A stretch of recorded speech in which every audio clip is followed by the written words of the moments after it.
Tonight, I have the great pleasure of introducing Mr. Paul Vasile, a musician, teacher, and composer of music who finds his greatest joy in collaborative and community-centered work. Based in Washington, D.C., Mr. Vasile currently offers consulting services and creative resources to faith communities in seasons of discernment, challenge, and transformation. He mentors and supports an ecumenical network of song leaders across North America who are committed to oral tradition, that is paperless, song leadership practices. For almost 6 years, Paul also served as the director of music at Eden Theological Seminary in St. Louis, where he invited the community to pray and play through song, collaborating with faculty, staff, and students to curate experiences where embodied learning and spiritual formation were prioritized. He has been a guest lecturer and worship leader at universities and seminaries across the country, including Baylor University and Yale Institute of Sacred Music. He led a hymn festival for the Hymn Society in the United States and Canada in 2018, as well as a workshop for the Christian Congregational Song Conference in Oxford, England in 2021. Mr. Vasile's music is represented in several compilations, including the Hymn Society resource, Songs for the Holy Other. Through a long association with the international theater collective Compagnia dei Colombari, he has also composed and arranged music for innovative site-specific performances that juxtapose and blend cultures, traditions, and art forms to bring fresh interpretation to the written word. For the last decade, he has collaborated with artistic director Karen Coonrod in the creation of Judith, a chamber opera inspired by an epic Old English poem. Tonight, Mr. Vasile's lecture is entitled Listen, Love, and Learn, the Formative Power of Singing Without Paper. Please join me in welcoming Mr. Vasile to St. John's College.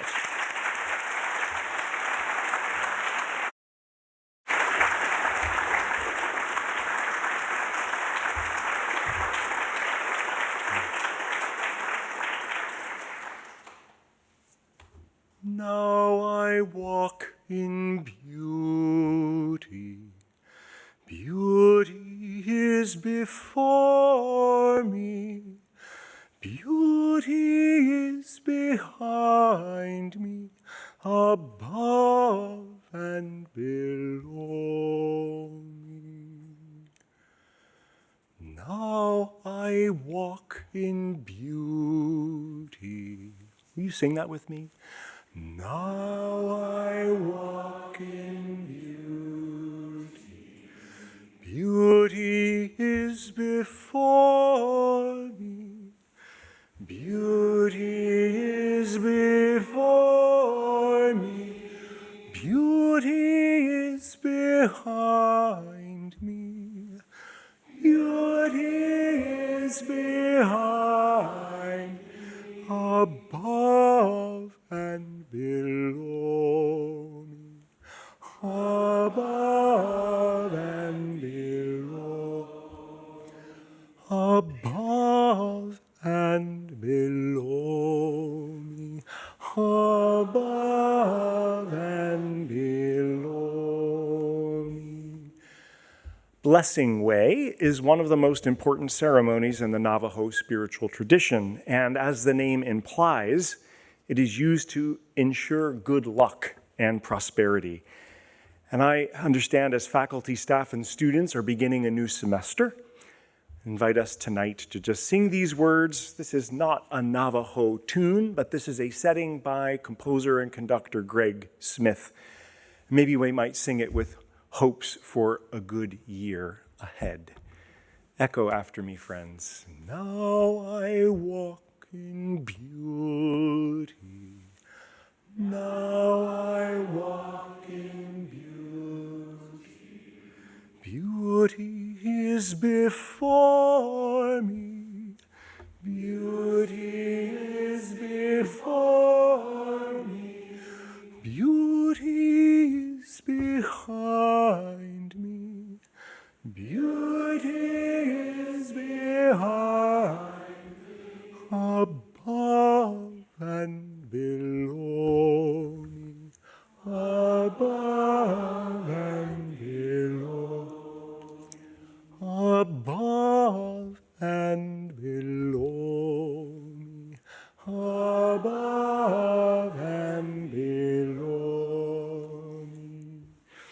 I'm so grateful to faculty, staff, and students here at St. John's College for the opportunity to speak tonight. Thank you for this invitation and to everyone who has welcomed me so warmly.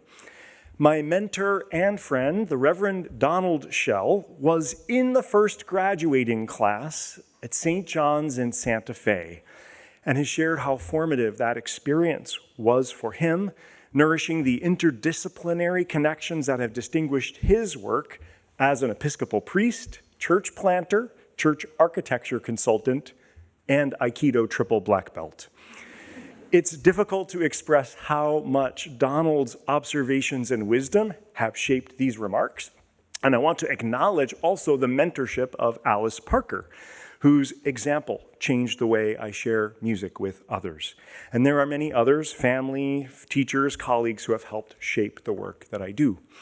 I've titled this talk, Listen, Love, and Learn, the Formative Power of Singing Without Paper. And I hope that helped some of you lean in tonight. If you had asked me 20 years ago what singing without paper looked like, I would assume you meant memorizing a piece of music to sing, like a soprano might memorize an art song, or the way choirs memorize their repertoire for a performance. I was quite scorebound 20 years ago as a pianist with undergraduate and graduate performance degrees. And while I remember struggling to read music until around the age of 11 or 12, leaning mostly on my ears, I finally cracked the code in middle school and then sprinted toward ambitious repertoire, never looking back. I took organ lessons while in my undergraduate, sang in the college choir, was a student conductor of both the choir and the orchestra, and very early experienced the hustle and pressure of performing at a high level. As for singing without paper, I'd grown up in traditions, faith traditions that privileged learning by ear or by rote, but my academic music training led me to view those experiences with suspicion and actually quite a lot of judgment. Fresh out of the Eastman School of Music, my graduate degree installed in my first full-time church job, I had a strong sense that my job was to build a music program and inspire the highest level of musicianship I could. My choir was full of mostly confident music readers, so teaching anything without paper might be cause for grumpiness at best, a choral coup d'etat at worst. Teaching by rote was an accepted pedagogical approach with children with the goal to move them toward reading music, but not with adults. But in 2005, at an American Guild of Organists colloquium at the Perkins School of Music, or School of Theology, in Dallas, Texas, I had a surprising musical experience that expanded my sense of what might be possible. Mwamba ni Yesu, mwamba. Mwamba ni Yesu, mwamba. Mwamba. Mwamba ni Yesu. Mwamba ni Yesu. In Swahili, we're singing rock. Rock is Jesus. Mwamba ni Yesu, mwamba. Mwamba ni Yesu, mwamba. Mwamba ni Yesu, mwamba. Mwamba ni Yesu, mwamba. Try it with me. Mwamba ni Yesu, mwamba. Mwamba ni Yesu, mwamba. With confidence, mwamba ni Yesu, mwamba. Mwamba ni Yesu, mwamba. If you are a lower voice, bass or alto, you might sing Mwamba ni Yesu, mwamba. Mwamba ni Yesu, mwamba. Mwamba ni Yesu, mwamba. Try it. Mwamba ni Yesu, sing that around. Mwamba ni Yesu, mwamba. Mwamba ni Yesu, mwamba. Listen one more time. Mwamba ni Yesu, mwamba. Hear the difference. Mwamba ni Yesu, mwamba. With more confidence. Mwamba ni Yesu, mwamba. Mwamba ni Yesu, mwamba. At the upper part. Mwamba ni Yesu, mwamba. Mwamba ni Yesu, mwamba. Mwamba, mwamba ni Yesu, mwamba. Mwamba ni Yesu, mwamba. That piece is by Nathaniel Corbett. It comes out of a West African musical context, friends, a song in which there was both motion and singing. I might even have you stand when we sing it again in a moment. But friends, from the Lulo, the second largest tribal community in Kenya, but which expands over into other parts of East Africa. Friends, within 5 to 7 minutes, Dr. C. Michael Hahn, Perkins Seminary, now retired, modeled an experience of teaching and learning like we just shared, shaped by ethnomusicological research in Western Kenya and African song leaders he met and had interviewed for an extraordinary book he created called Holly, Holly, Holly, We Sing the Whole World Round. And, this is the miracle, he managed to get a group of organists, yes, organists, to sing in 4-part harmony and move together without printed music and without much talking or explanation. I'll just say this as a personal note. Organists have a lot to manage, not just 2 staves of music, but 3. And we're not often known as the world's most flexible people on the planet. I struggled to participate at first, like I had been thrown back into college ear training class. I was literally transcribing each part in my head and stumbling over the Swahili. But as my confidence and the confidence of the group began to grow over time, I experienced a subtle shift from self-consciousness toward a more focused quality of listening and participation. It was difficult, but it was enlivening. Looking back, this may have been my first conscious experience of what scholar Christopher Smart called musicking, noticing the predominant focus in the Western classical music tradition on music as an object, a noun. Smart invites us to imagine music is a process, a verb, with a focus on the complex web of relationships created before, during, and after a musical event. He invites us to reassess what constitutes a musical experience and who is participating in it. He makes this striking claim in Musicking, The Meanings of Performing and Listening, written in 1998. The fundamental nature and meaning of music lie not in objects, not in musical works at all, but in what people do. It is only by understanding what people do as they take part in a musical act that we can hope to understand its function and the function it fulfills in human life. Whatever that function may be, I am certain, first, that to take part in a music act is of central importance to our very humanness, as important as taking part in the act of speech, which it so resembles. And second, that everyone is born with the gift of music, no less than with the gift of speech, end quote. I would not have considered at that time in my life and maybe career Mwamba ni Yesu serious music, betraying my own bias against rote learning, not to mention aesthetic judgments around the piece's phrase structure and harmonization. But looking back, I wonder whether my biases were connected to the discomfort of learning in a new way. My ears and my eyes were not equally matched, and they actually still aren't. But Dr. Hahn's invitation into a participatory learning experience and his evocative explanation of the piece's ritual context sparked curiosity, even as it gently disrupted my experiences around learning and participation.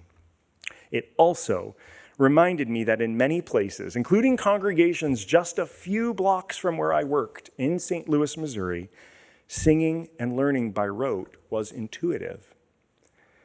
I began to realize my experiences were connected to my social location. And singing this way gave me an opportunity to see that there were many musical traditions, many pedagogies I had little or no knowledge of. Mwamba ni Yesu mwamba, mwamba ni Yesu mwamba, mwamba ni Yesu mwamba, mwamba ni Yesu mwamba, mwamba, mwamba ni Yesu mwamba. Mwamba ni Yesu mwamba. If you're a lower part, mwamba ni Yesu mwamba. Mwamba ni Yesu mwamba. Try it with me. Mwamba ni Yesu mwamba. Mwamba ni Yesu. Put them together. Mwamba ni Yesu mwamba. Mwamba, mwamba ni Yesu. Mwamba, mwamba ni Yesu mwamba. Mwamba ni Yesu mwamba. I want to pull back from storytelling for a moment, and throughout this talk, I just want to invite a moment of reflection. You can do this to yourself or with yourself. There'll be time for questions and conversations, I understand, afterward, and I look forward to that time.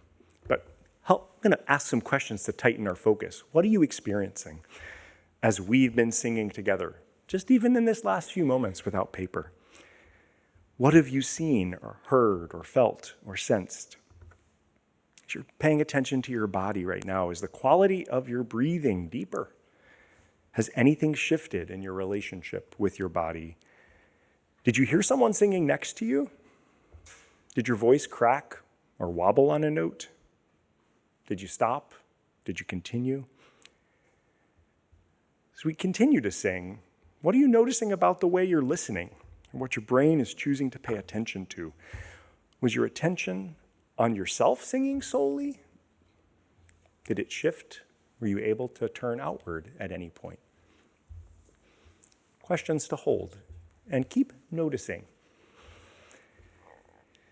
A few months after this experience with Dr. Hahn, I stepped into a score study workshop in New York City with Alice Parker, an extraordinary composer, teacher, and song leader who invited us to engage choral music in ways that challenged many of the approaches I had received in my musical training.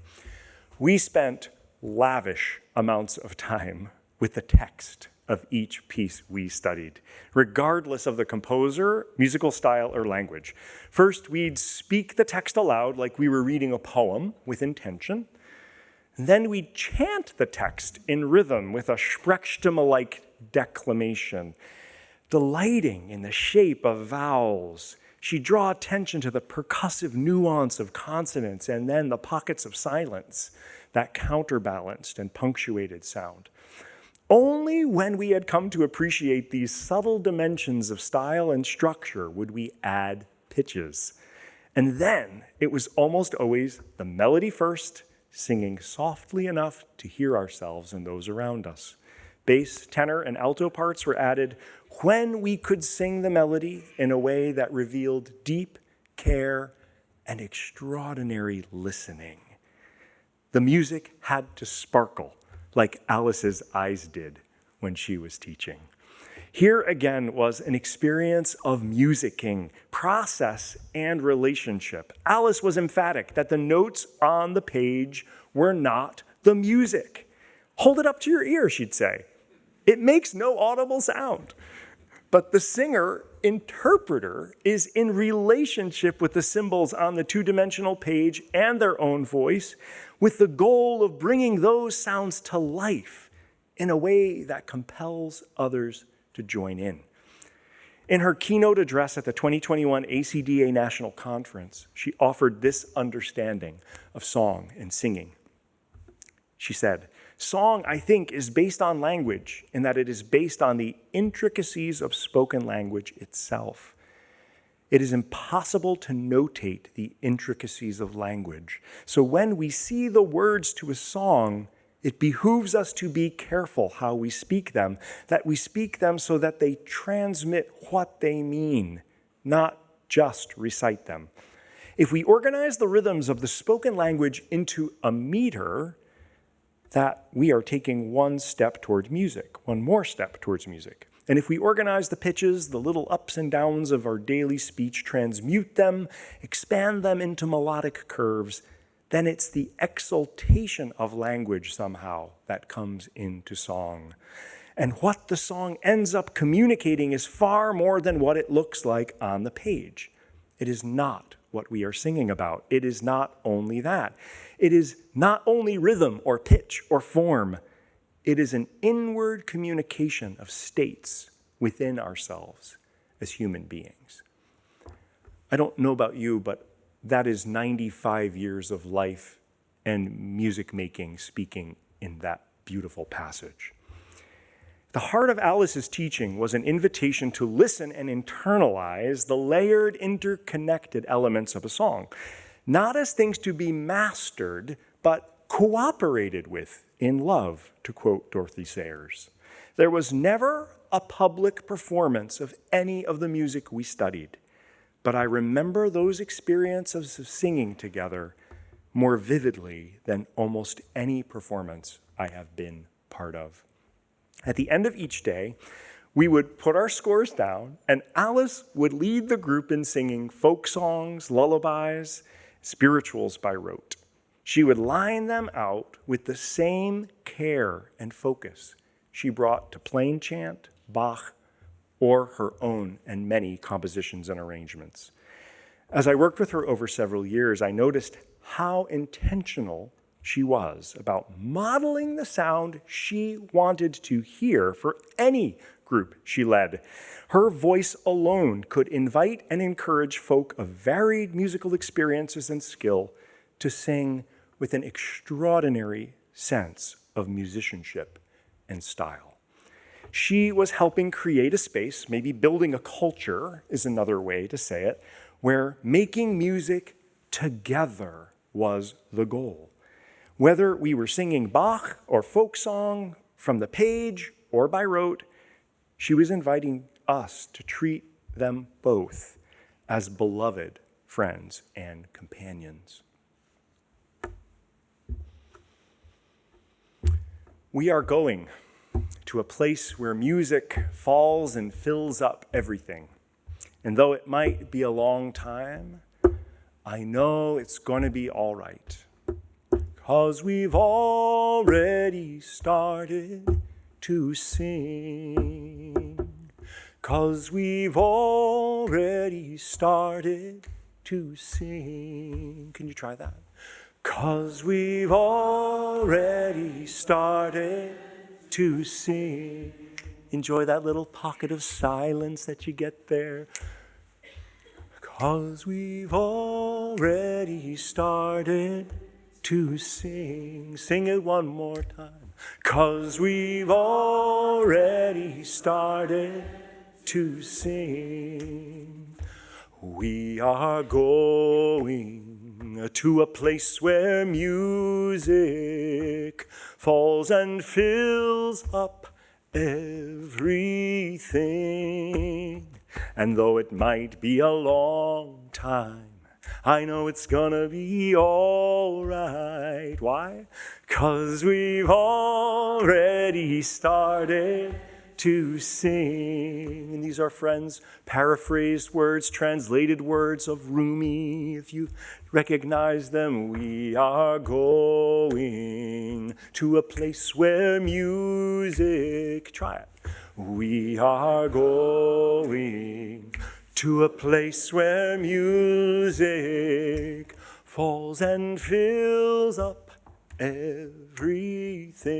Your turn.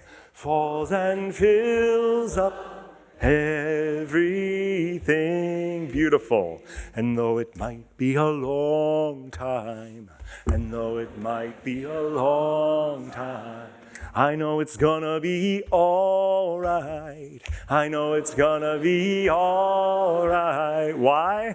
'Cause we've already started to sing. I'm gonna feed you the words, but friends, let's see if we can find our way. We are going to a place where music. Try it. We are going to a place where music falls and fills up every. And though it might be a long, I know it's gonna be all right. Beautiful, 'cause we've already started to sing. I don't know if you've ever been to a barn dance or felt like something like putting your foot down into the floor so that maybe a little dust comes up off the floor of the barn. Can you feel that in your body? I want to hear a few stomps in this place. Let's try it together. We are going to a place where music falls and fills up every. And though it might be a long, I know it's gonna be all, 'cause we've already started to sing. I think enough of you already are hearing a harmony. Will you sing harmony if you hear it? We are going to a place where music falls and fills up every. And though it might be a long, oh, I know it's gonna be all, 'cause we've already started to, 'cause we've already started to, 'cause we've already started to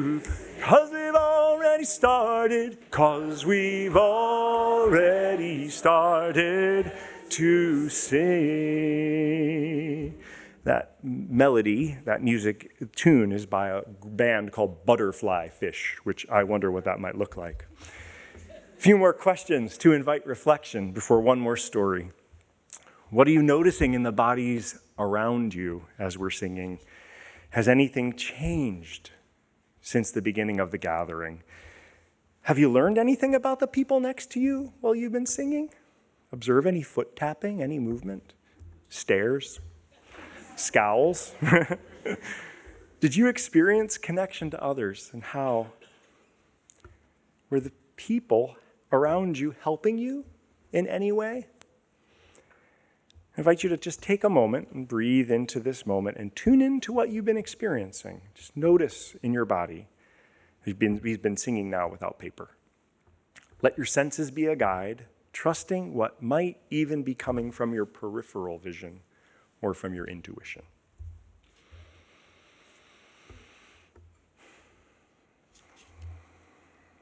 In the spring of 2009, I cautiously found my way to Trinity Copley Square in Boston, where I walked in late to find almost 50 people singing ecstatically without a single piece of paper in sight. The workshop was presented by Music That Makes Community, a nonprofit founded by Donald Schell, who I mentioned earlier, a St. John's graduate. And my first impression of the gathering, that it was a cross between an Orthodox liturgy and a Pentecostal prayer service. Put those together and stir. Pretty wild. With a conviction that everyone is born with the gift of music, a handful of leaders invited us into practices and reflection that opened my eyes to the complex interpersonal dynamics at play in individual and group learning processes. The group was remarkable in its diversity, from seasoned organists and choral directors to individuals who identified as amateurs, or I'll call them natural musicians. They were not people who would ordinarily be singing together. But the use of oral tradition practices invited us to learn with and from each other, shaping a more collaborative and less hierarchical group dynamic. It opened up a creative liberative space where we could push the boundaries to see just how much could be learned through echoing, mirroring, gesture, and other forms of nonverbal communication. I'm going to, an aside, I remember a operatic version of Where the Wild Things Are that was done in a group of 50 people. And I will never forget just how wild and wonderful it got. And it literally felt like we were around a campfire and doing something that our ancestors, our hominid ancestors might have done. Participants spoke about experiencing a reconnection to childlike joy and wonder. Playfulness and improvisation were fully encouraged. There was encouragement to write and share short songs we had written, and in some cases, individuals with no formal musical training wrote remarkable melodies, leaning into their ears and intuition. In the words of Rumi, which we just sang, paraphrased by Coleman Barks and John Moyne, we have fallen into the place where everything is music. The amount of music we learned in 3 days was impressive, but even more significant were ways this singing community deepened into a sense of purpose, identity, and even authority. There were moments when the group anticipated the leader's direction or ignored it entirely, giving evidence to a kind of group consciousness and nonverbal decision-making. What was happening here and why? In an interview with Chorus America in 2014, Donald offered this insight. I think singing changes human consciousness, or a better way to put it is that it changes your consciousness so that you become human. When we are making music, it activates the same parts of the brain that are active when we are in the flow, working collaboratively with others. We are trying to give people back their sense of autonomy in mutually respectful, caring relationships. So it is not just fit in, but it is to be wholly present in the moment. When we are really alive to it, we are all making our own individual contribution, having our own voice, but with other voices. That cuts through the dichotomy that we struggle with in our society. The extremes of being able to do whatever you want on the one side, and on the other, giving over control to another. In music, the question of who is in control is not the primary question. Can I read that again? In music, the question of who is in control is not the primary question. It is like the Ubuntu song, I am because you are. It is a picture of a society in which it is possible to become human. Through observation and reflection over several decades, Donald has come to understand traditions of oral tradition learning and singing are not a pedagogical fad or a technique we might just use to teach children, but the practice is central to the evolution of our species and tied directly to what it means to be human. And there is a web of emergent research. And by the way, there are many, many more questions that have yet to be answered by anthropologists, neuroscientists, musicologists, and theologians that continue to point to the inherently musical and collaborative nature of our species. By the way, Donald would be an amazing person to invite for a future lecture. Not only would I be invited in the following years to serve this organization that sponsored this event, Music That Makes Community, but I now serve as its executive director, and the practices of learning and teaching I experienced are woven into so many other parts of my life. From working in theater collaboration, to composing, to serving as a consultant who helps groups manage the anxiety and complexity of leadership transitions through song. Stepping into what was at first an uncomfortable and curious space, I found something that has sustained my musical life and imagination. And while no job is perfect or easy, singing with people in ways that invite them into their full human potential has been life-giving and meaningful. As a young musician, could I have ever imagined 20 years ago that this would be part of my life's work, leading Music Without Paper and inviting groups to sing in ways that surprise and delight them? We are going to a place where music falls and fills up everything. And though it might be a long time, I know it's gonna be all right, 'cause we've already started to sing. Join me. We are going to a place where music falls and fills up every. Though it might be a long time, I know it's gonna be all right, 'cause we've already started to sing. One final set of questions. I want to invite you to take a moment to recollect what you heard and saw and have been feeling as we've been singing together in this way. Where and how have you experienced leadership in this kind of singing?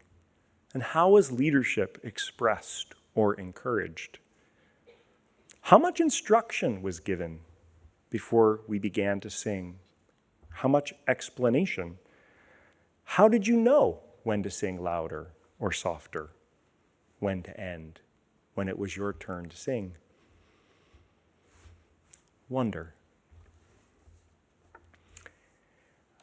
I learn so much every time I lead singing, and I'm leaning into the last part of this talk with curiosity and with care to avoid prescription or superlatives. This is the best or only way to share music meaningfully. We have too much prescription and too many superlatives. Every group is different, culture is complex, as are practices of music learning and appreciation. One size or one practice does not fit all contexts, and we have to be really careful. I'm speaking out of my personal experience just to say I have seen groups respond to an invitation to sing without paper in remarkably similar ways. From Durham wheat farmers on the plains of North Dakota to folks in Eldoret, Kenya in East Africa, to Brooklyn hipsters. The trio of words in the title, listen, love, learn, have offered some shape to my experiences, and I'd like to lean on those as we explore the gifts we might find as we engage practices of oral tradition musicking. And what does this offer to us, and why does it matter? And I'd like for those of you here at St. John's to be more specific and maybe ask how making music without paper or privileging our ears and our bodies might be meaningful or helpful in this context. Hold that question. Number one, musicking rooted in the oral tradition invites us to reclaim our voice and humanity. In the same passage, Christopher Smart asserts that singing is integral to our humanness and everyone is born with the gift of music. He takes issue with the ways our culture has diminished or disenfranchised us from making music. He says, our present-day concert life, whether classical or popular, in which the talented few are empowered to produce music for the untalented majority, is based on a falsehood. It means that our powers of music making for ourselves have been hijacked, and the majority of people robbed of the musicality that is theirs by right of birth, while a few stars and their handlers grow rich and famous through selling. Friends, singing is fraught with anxiety, I should say. Singing is fraught with anxiety for too many of us. Wonder how the invitations to sing with me tonight felt to you. Risky? Counterintuitive? Maybe depending on your background, your experiences of singing? How many of us, for one reason or another, have believed that we couldn't sing or that we were unmusical? How many of us have chosen to be silent because we were afraid to make a mistake or risk embarrassing ourselves? But I wonder if these practices of singing together in this way can help us make communal spaces where singing is as ordinary as speaking. Perhaps you've heard the African proverb, if you can walk, you can dance. If you can talk, you can sing. In my work as a church musician, I've seen the chasm between individuals who are confident music readers and singers and those who claim to be limited in skill or unable to carry a tune in a bucket. I don't actually know what that means, by the way. One of the ways I have worked to bridge the divide is through oral tradition singing that invites others to make something beautiful with me, something that is worthy of their time and efforts. As I hope you've experienced tonight, it's possible for us to sing in nuanced and beautiful ways with supportive leadership, gracious correction, and openness to another's contributions, whatever form they take. I can't overstate the gifts that come when we reconnect to our voices in this way. Yes, we're more and more aware of the actual health benefits that come from singing. And it turns out that those health benefits are actually amplified or magnified in group singing. Singing is actually good for us physically and emotionally.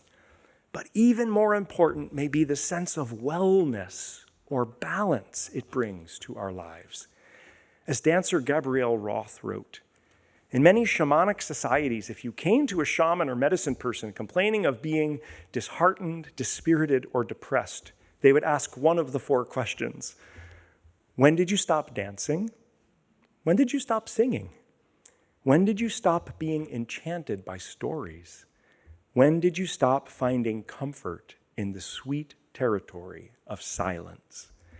Where we have stopped dancing, singing, being enchanted by stories, or finding comfort in silence is where we have experienced the loss of soul. Dancing, singing, storytelling, and silence are the 4 universal healing salves. I love that so much. Those questions, and we might ask each other those questions. Second, musicking rooted in the oral tradition invites us to model alternative or emergent practices of leadership and hospitality. At their best, in my experience, oral tradition learning and teaching practices hold the capacity to welcome everyone present, regardless of their age, experience, or skill, to collaborate in making music together. Scott Weidler, the former program director for worship with the Evangelical Lutheran Church of America, described it as an experience of, his quote, deeply relational singing, where singers need to trust the leader and the leader needs to trust the singers, allowing the assembly of singers to bear responsibility for the song. What shifts in a community when the authority to make music together is shared? What happens when leaders invite and inspire participation, making it clear every voice is dispensable? What happens when leaders decenter themselves from places of visible or physical leadership and step back into the group? Musicking rooted in the oral tradition can be an effective tool for supporting this kind of mutual trust and encouragement, especially for those who enjoy singing but feel lacking in skill or confidence. To quote Jake Slichter, the drummer for the rock band Semisonic, he's a rock star, and a Music That Makes Community facilitator, he writes, when our voices are encouraged, when we believe our voices matter, when we discover our untapped abilities to learn and lead, we make discoveries that reach into the rest of our lives. I've also come to understand this as a practice of hospitality that welcomes a group to collaborate in making music. Just as a thoughtful host will organize the details of a gathering so that guests can navigate it gracefully, I imagine song leadership in a similar spirit. Both the structure of my teaching and the generosity I extend to the group as they learn will help set the tone. As the group comes to trust that the space and the songs welcome them, they can relax into the experience. And it's at this point, like a great party or a gathering of dear friends, where playfulness, laughter, and even tears might appear.